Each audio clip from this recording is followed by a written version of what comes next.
So let's then go to the final topic of this matrix lecture, and actually the final topic of the whole course, which is, well, basically briefly outlining what the transpose of a matrix is.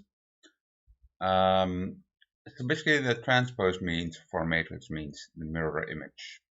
So what we do if we compute the transpose of a matrix, write down the computing is a big word, writing down the transpose of a matrix, we're just switching the rows and the columns. So if we have this, as for an example, this matrix A over here, 1, 2, 3, and 4, where the rows are 1, 2 is the first row, second row is 3, 4, then the transpose of this matrix, which is denoted by either with A prime or by A with this capital T as a superscript, would be the same thing, but now with the rows and the columns interchange. So whereas the first row was 1, 2 for matrix A itself, it's the first column, which is 1, 2 in this transpose matrix, this mirror image of the matrix. And similarly, 3, 4 was the second row, and here in the transpose of the matrix, 3, 4 is going to be the second column. So that's basically all there is to this. So it's a bit trickier if you look at the matrix which is non-square, because then, of course, the number of rows and the number of columns are not the same, so it's not a square matrix. Then we, of course, in this case, when we start with a matrix which has 2 rows and 3 columns, we will end up with a matrix which has a different form, namely one in this case with 2 columns and 3 rows. But still, the first row in the matrix A, 1, 2, 3, ends up as the first column in the transpose 1, 2, 3, and likewise for the second row and the second column. So that's basically it. So I call this mirror image. In particular, it's clear basically in particular in this the square example. Basically, what we're doing is taking the mirror reflection of this matrix along the diagonal. So the 1 and the 4 are on the diagonal. So with a square matrix, you can speak of a diagonal. 1 and 4 are on the diagonal, so they remain in the same place, but the 2 and the 3 are reflected into each other. So in that sense, transpose is just the mirror image, in particular for square matrices. So one final remark in accordance with these definitions, if you look at a vector, so if you remember, a vector is just a matrix where either the number of columns or the number of rows is just 1. So if you have a row vector, so that would be a vector with just a single row, and in this particular example it would have 3 columns, and each having 1 element, so x1, x2, and x3. If I take the transpose, so denoted here again with this prime, or I could interpret it in a teeter, I get, of course, instead of the row vector, I get a column vector with ultimately exactly the same entries, but now from top to bottom rather than from left to right. So a row vector taking a transpose gives me a column vector, and of course vice versa.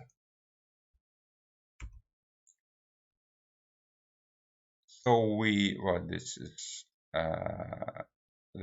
some properties. It says, well, the first thing is not really a property, it's basically a definition. So when do we call a matrix symmetric? Well, when its transpose is exactly the same as the matrix itself. So that basically means this matrix is going to be mirror symmetric in its diagonal. So that for that it has to be square. But you can see indeed if I take the diagonal, well, everything on the diagonal is always fine because it itself, but the things which are off the diagonal, so the 2's in this case, they are the same, and that's why this thing is mirror symmetric. So if I take the transpose of A, I get A itself. So then we call this matrix symmetric. The second thing is indeed a property. So if I look at the product of 2 matrices, A and B, and if I take the transpose of that product, then it turns out to be the same as the product of the transposes, but in the reverse order. So if I take the product of A, some matrix A times some matrix B, well, that gives me some end result. If I take the transpose of that gives me the same result of if I first take the transpose of B and then multiply that by the transpose of A. So doing transposes, you can do that to the individual factors in the products, the individual matrices, but you do have to reverse the order here. So that's of some importance, of course. Let me give them finally. So this basically, this is essentially this is what we need to know for the exam for this course. So just the definition of transpose, that's going to be sufficient. Let me give one example which goes then slightly perhaps beyond what we're going to do in this course. I'm not going to ask this in the exam, but it gives you a preview of how these transposes might be used actually in your courses next year. So I'm actually going to look at a portfolio theory question again, a question that we have looked at before, so minimum variance portfolio, but now writing this in terms of matrices, and it turns out that that actually helps a lot in doing actual computations, particularly when you have large numbers of stocks. So remember, we go back to this setting of portfolio of different stocks. So let's keep it simple here and just look at a portfolio of two stocks, call them A and B again. And again, these two stocks have variances, sigma A squared and sigma B squared.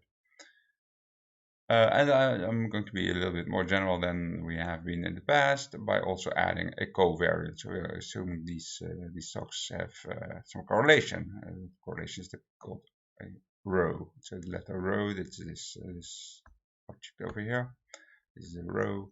That's going to mean here the correlation. And if this is a correlation, then the covariance of these two matrices is basically just this rho, this correlation, times the standard deviation sigma A of stock A times the standard deviation of stock B. Rho times sigma A times sigma B. So that's the covariance, whereas sigma A squared and sigma B squared are the variances. And now it's useful in general to define the variance-covariance matrix. So to collect these items, basically these variances and covariance into a matrix which is going to be symmetric. So it's on the diagonal, so on these, so it's a square matrix, so it has a diagonal. So on the diagonal we have these variances. Off the diagonal we have the covariances. So here the covariance of A and B, and if you wish here the covariance of B and A, which is the same thing. So this matrix is indeed a symmetric thing, and even if I look at multiple stocks, not just two, it remains a symmetric thing. So this, in defining this way, the variance covariance matrix is a symmetric matrix with everything on the top right hand triangle half basically of this thing is, if you reflect it, will come back in the same way in the bottom left hand half of this matrix. So that's again what symmetric meant. So this is the variance covariance matrix, and it's called, I call it here sigma. It's just some notation that I like to use here. Might have different names in different contexts, but this is the Greek letter sigma, so that's my variance covariance matrix. So why is this useful? Well, it's useful because if I would like now to write the variance of the entire portfolio, a portfolio with stock weights WA and WB, so a fraction of my stock WA will be invested in stock A, and a fraction of my capital WB will be invested in stock B, and the total they add up to the total capital, so to 1 basically of the total investment that I have. What I can then write the total variance of the portfolio as is, well, we recognize this, it's square of this first weight times the variance of A plus the square of the second stock's weight WB squared times the variance sigma B squared of stock B. But if you, in general, if you now also have this covariance or this correlation, this rho here is non-zero. We also have this additional, this cross term, if you wish, which involves the covariance of these stocks A and B. So this is what the variance is, but if you look at this a little bit, you might recognize that this is you can write this in matrix form using, well, this variance covariance matrix, this sigma that I just introduced, times on the right hand side column vector of the weights of the stocks in the portfolio, on the left hand side the row vector. So what will this give us? So if you would compute this 2 by 2 matrix, right, this variance covariance matrix is a 2 by 2 matrix. If I multiply that here by this two-dimensional column vector, I again get a two-dimensional column vector, and then I can multiply a row vector, this row vector, with its resulting column vector to get actually a number. So this will turn out to be a number. So this expression is the same if you write it out as the first line, and I can succinctly write this as by defining W to be the column vector, then W prime will be the transpose of W, will be the row vector, and in between we see this variance covariance matrix sigma. So in matrix form, this will just write as the row vector W prime times this square matrix sigma times the column vector W. That's a shorthand way of writing this total portfolio variance. And if I would have a different portfolio with weights X instead of weight W, I could actually also compute the covariance between these two different portfolios, and it would just be of this particular formula. I would have a W on one side and X prime, because I'm looking at the row vector here, on the other side. And again, this is going to be a number, and that's going to be the covariance between these two portfolios with weights X versus the one with weights W.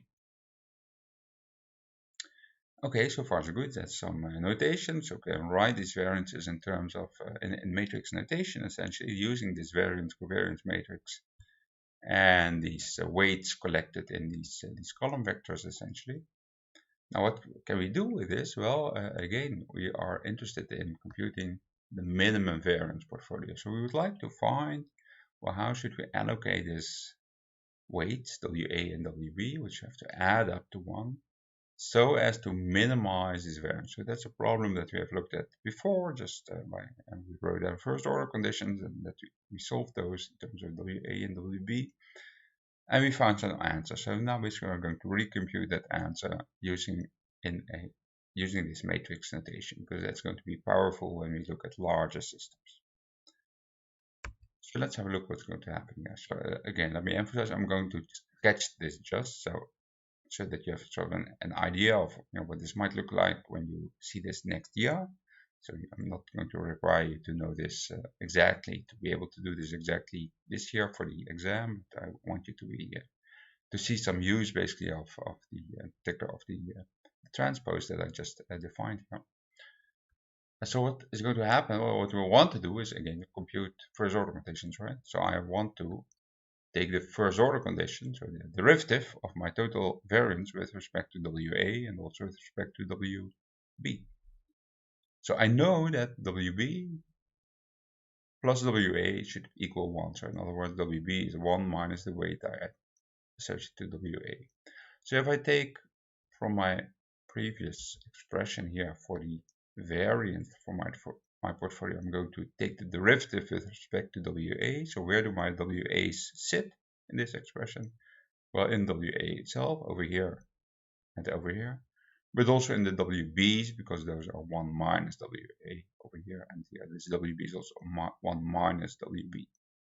So we can actually do this, take this derivative, this is the derivative with respect to WA, on this matrix expression. That's what we're going to do. So what this will give is, well, we first have the left-hand side, this row vector, which has a WA over here and the 1 minus WA, namely WB over here. If I take the derivative on that vector, I will get a 1 here, derivative over WA, and a minus 1 here, that's a derivative of 1 minus WA, which was WB. So that's the first part where we take the derivative. Well, this is actually a product, so we use the product rule. So how do you compute derivatives when you are looking at the product? Well, you take the derivative of first bit times the second bit plus the first bit itself times the derivative of the second bit. So this is the derivative of WA, WB. A 1 from WA, a minus 1, again for this reason, from this WB. So this is just the product rule over here. So that's step 1. So I did here essentially a derivative, but now on a matrix product rather than a regular product of functions. Now I notice that this sigma matrix was symmetric, right? What this is an ultimately going to be a number, this first bit, and the second bit is also going to be a number, because it's this matrix times this column vector is going to be a column vector, this row vector times the column vector is going to be a number. So check that, right? So again here, row vector times a column vector is going to be a number. So we have two numbers here. So numbers, it's a one. If you wish, you can call a number a 1 by 1 matrix. This by itself is always symmetric because nothing is happening. The number of rows and the number of columns is both 1, right? So this is going to be symmetric. So I can actually write the second thing, it's a number. I can replace it by the transpose of that second thing. So what's going to happen? Well, if I take the transpose, I need to take the transpose of each individual factor here. So the first row vector of the sigma and of the second column vector, but I also have to change the order, right? So I have to first write the 1 minus 1 transpose, which is going to be this row vector. Then I take the transpose of sigma, but sigma was the variance-covariance matrix, which itself is symmetric, so the transpose is sigma itself. And finally, the transpose of this row vector is going to be the column vector. So if I take the transpose of this thing, is exactly the same as this first part. So I just get twice this first expression. Now I'm looking at first order condition. I'm minimizing here, right? So I'm going to demand that this total derivative that's going to be 0. So I find my first order condition basically being this expression over here must be 0. Now if you think a little bit, if you look at that a little bit, you'll recognize, well, that's only going to work as long as this sigma WA WB, so this part over here, this matrix times this vector, is going to have the same entries on the top as on the bottom, because then indeed it's going to cancel against if I take the product with 1 minus 1. So indeed, if I multiply the row vector 1 minus 1, which I have here, with a vector which has equal numbers as it's along the column, I get 1 minus 1 equals 0, which is precisely what we want. So the general solution here is we need to have a WA and WB which satisfies sigma times that thing is some constant k, which I don't yet know what it is, times 1, 1. So k. These numbers need to be the same. That's basically the upshot of that. So can we now figure out what WA and WB themselves are? Yeah, of course we can, because here you recognize the system of linear equations. And I could easily solve those if I know what the inverse to the matrix sigma is. So we have this system of equations. If I know what the inverse to sigma, so let's call it sigma inverse, sigma with its minus 1 is, then the solution to that is WA, WB, or this boldface W, is going to be that inverse sigma times the right hand side here, the k and the k. And then finally I can solve for k by demanding that these two components have to add up to 1. So how do we do that? Well, actually, if you are given the inverse, or you can easily compute that, or have a computer program compute that in a general numerical case. So for this particular case, this turns out to be the inverse. So I invite you to check that actually. You should be able to do that by multiplying this by sigma and seeing that indeed you get the identity matrix, but I'm just telling you here that this is true. Then it immediately follows, check that by computing this inverse sigma, multiplying it with 1, 1, it will turn out that your WA indeed is of this form. And if you indeed set rho equal to 0, perhaps you actually recognize the solution that we found a couple of lectures ago already, when we did essentially the same computation, but then by hand if you wish. So again, this is just a flash forward of what you will do, what you will see next year. This is not, I'm not going to tell you that you have to be able to do this quite by yourself for the exam. Just to motivate basically why we have been looking at the transpose. So in terms of the exam, it's going to be sufficient for you if you basically know what the transpose means, right? So this first part of this video. Okay, so that brings us to the end of this video. So let me go then to the wrap up of the entire course. So what we did in this course, let me just go over all these points that we treated. So we started out with basically a repetition basically of some algebra. So we looked at factoring and we solved some inequalities. We looked at systems of equations, particularly two equations and two unknowns, and we again reminded ourselves of how you solve such systems of equations. Then we looked at functions, right? Functions of one variable. So we looked at power functions, for instance, and we looked at the exponential, logarithmic functions, and we figured out how to do, or what it means again to differentiate those functions to compute the derivative. We looked at convex and concave functions, so that was related to the second derivative of these functions being positive or negative. And then we went on to go to the one of the main goals, to look at optimization problems. So how do you figure out what the maximum is of a function, what the minimum is of a function? So we covered the extreme value theorem. We looked at the analysis of what kind of stationary points do we have, and we also looked at local extrema. We then extended this to look at functions of more variables, or two variables, or three variables, and we introduced partial derivatives, and looked at first order conditions as necessary conditions for interior maxima or minima of functions that depend on more than one variable. Next, we went into essentially the basic rules of integration, so integral calculus. We computed the indefinite integrals, and then we looked at definite integrals and some applications of those as areas under graphs for the definite integral. So we looked at examples of computing cash flows, a series of cash flows basically, and net present values of those. And we also looked at, for instance, at consumer surplus and producer surplus as examples here of applications of integration. And finally, this last lecture, actually, we have been looking, or I've introduced to you basically some basics in terms of matrix algebra. So what do matrices mean? How can you actually, what's a vector? How can you actually multiply a matrix with another matrix, or multiply a matrix with a vector? What's the inverse of a matrix, and what's the transpose of a matrix? So that's basically some of the basic facts about matrices, which will help you to get further with involved in matrix algebra as and when you will need that during your courses, your further courses in econometrics and in finance, perhaps later this year and in the next years. So I wish you a lot of success with first of all with the exam, obviously, and next with the remainder of this minor finance, and perhaps as you continue perhaps into the master's program of finance. Bye.